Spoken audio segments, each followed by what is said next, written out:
어제 말씀 22장은 엘리바스의 세 번째 질문이었습니다. 그리고 오늘 말씀과 24장 이어지는 23, 4장의 말씀은 욥의 대답에 대한 말씀입니다. 욥은 이제 대답을 하는 데 있어서 엘리바스에게 대답을 하지 않고 계속해서 하나님께 하소연을 합니다. 욥이 새 친구와 처음 대화를 시작했을 때는 자신의 견디기 힘든 고통으로 인한, 그래서 하나님께서 목숨을 거두어 가시기를 원하는 말을 고백을 했습니다. 하지만 이제 욥은 하나님께 죽음을 청하지 않고 자기에게 하나님께 무엇을 원하시는지, 욥에게 하나님이 무엇을 원하시는지를 간구를 하는 내용입니다. 이렇게 이제 엘리바스와 세 번째 대화에서 욥은 하나님을 향해서 더욱 나아가고 있습니다. 우리도 믿음 안에서 고난과 환난을 받아들이는 자세가 이렇게 하나님을 찾아가는 과정이 되어야 합니다. 욥기는 우리에게 이러한 것을 말하고 있는 것입니다. 욥은 이제 친구들의 말에 귀를 기울이지 않고 하나님의 처소로 나아가기를 바라고 찾습니다.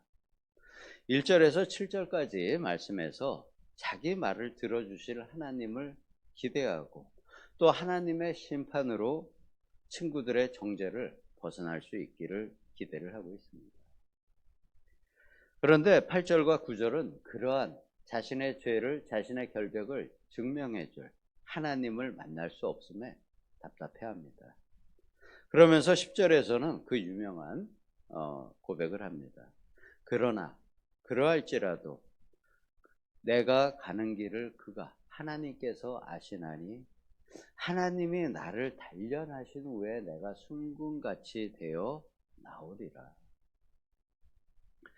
욥은 그 앞에 말씀 군데군데에서도 자신을 향한 하나님의 의도를 정말 잘 파악을 하고 말하는 장면들이 있었습니다. 이 10절의 말씀도 자신이 지금 너무 힘들어 고통스럽지만 이 지금의 욥의 고난을 통해서 하나님께 단련받고 순수한 금과 같은 믿음으로 하나님 앞에 설 것을 예언을 하고 있습니다. 욥은 자신의 진심과 억울함과 순전함을 하나님이 아실 것이라고 생각하는 것입니다. 그런데 문제는 하나님을 만날 수가 없는 것이 문제입니다. 하나님을 만나면 자신의 무죄함, 정당함을 들어주셔서 옳은 판정을 내려주실 것으로 기대를 하고 있는 것입니다. 7절에 하나님 앞에서는 정직한 자가 되어서 하나님과 변론할 수 있으므로 그 하나님의 심판으로 인해서 친구들의 정죄에서 벗어날 수 있다고 친구들 앞에서 자신을 합니다. 이렇게 욥은 정말 대단한 사람입니다. 어느 사람이 자기의 무죄를 증명받겠다고 하나님 앞에 나아갈 생각을 할 수 있을까요?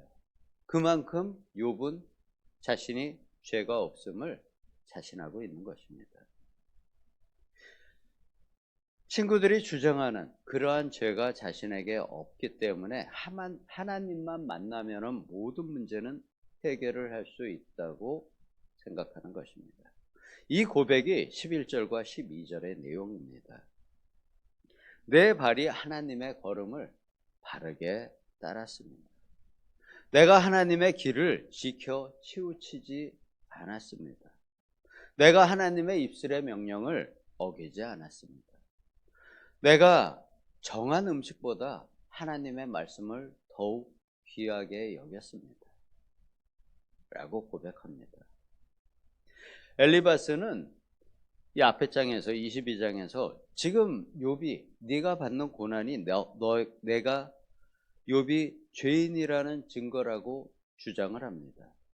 그러면서 하나님과 화목하라. 그래야지 네 죄에서 벗어날 수 있다라고 말을 하지만 욥은 엘리바스가 하는 말의 내용을 뛰어넘어서 더욱 높은 수준에서의 도덕적인 삶을 살았다는 증명을 하나님께 직접 받겠다고 대답합니다. 그러면서 지금의 고난은 하나님이 주신 훈련이므로 이 모든 단련을 마친 후에는 내가 정말 순수한 금과 같은 신앙과 믿음으로 하나님 앞에 서리라 자신하는 것입니다. 엘리바스는 욥이 지은 죄를 하나님이 그 빡빡한 구름으로, 많은 구름에 가려져서 지금 보지 못하고 있다라고 주장을 합니다. 이러한 22장에서의 엘리바스 그리고 23장에서의 욥의 대화에서 드러나는 엘리바스와 욥이 이해하고 있는 하나님은 깊이가 다릅니다. 엘리바스와 친구들은 세상의 지혜로 하나님을 알고 인과율의 하나님으로만 하나님을 이해합니다.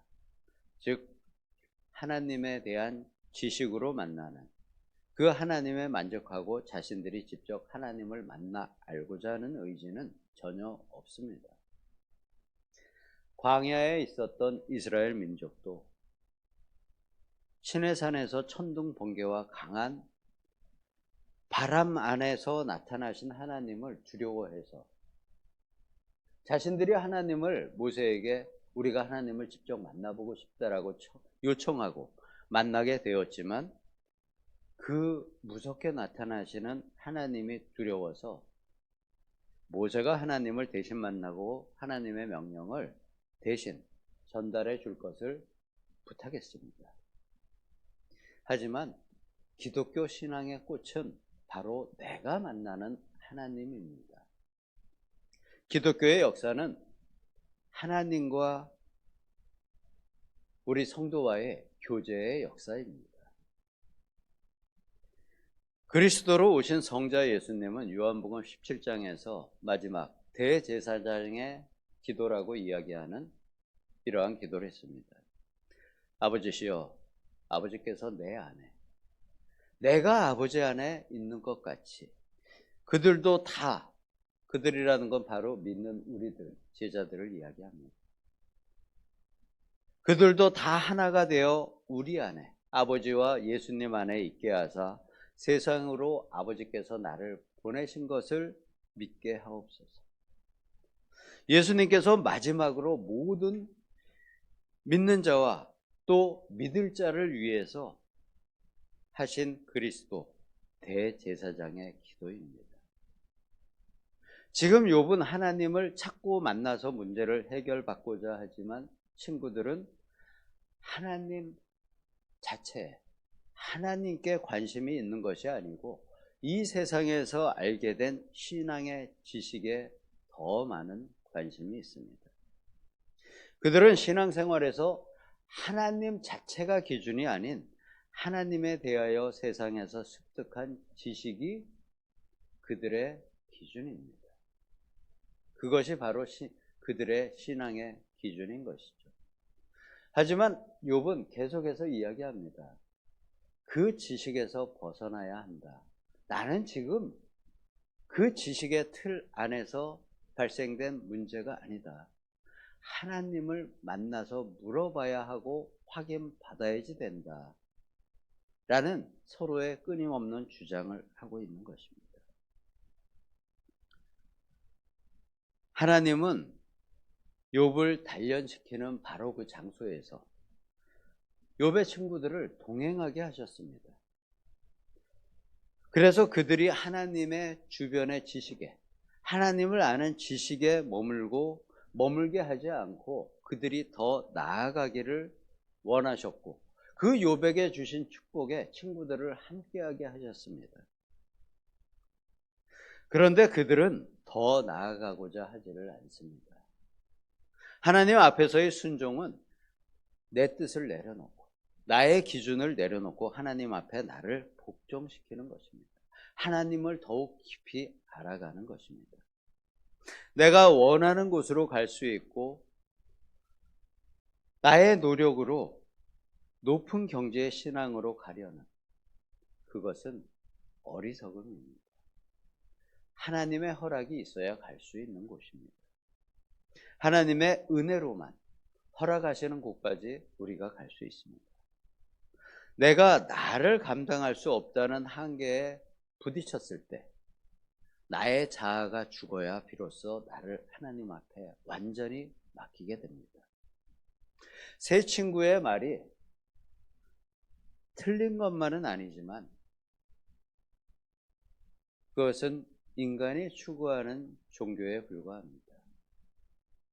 하나님은 욥이 이것을 뛰어넘기를 바라시며 또한 친구들에게도 마찬가지로 기회를 주셨습니다. 이제 욥은 죽기를 원하던 그 믿음에서 벗어나 하나님 앞에 죽기를 원하지 않습니다. 하나님 앞에 서기를 소망하고 있습니다. 물론 그 전에도 그러한 마음이 있었겠지만 이제 그 마음이 열정으로 바뀌었습니다. 우리도 마찬가지입니다. 하나님은 우리와 함께 하자고 우리를 부르셨습니다. 아버지 하나님과 주 예수 그리스도가 함께 하나 되기를 원하십니다. 구약의 백성은 특별한 은사를 받지 않고는 하나님을 만나고 또 하나님과 동행할 수 없었지만 이제 우리는 주 예수님 그리스도를 통해 모두 하나 될 수 있도록 은혜의 부르심을 받은 사람들입니다.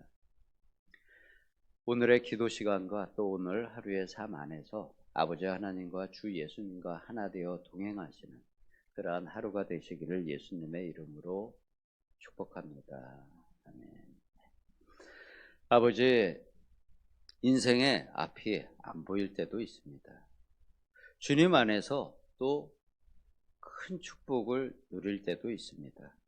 이 모든 순간에 우리가 아버지를 바라보며 감사의 기도로 주님과 동행할 수 있기를 예수님의 이름으로 기도드립니다. 아멘.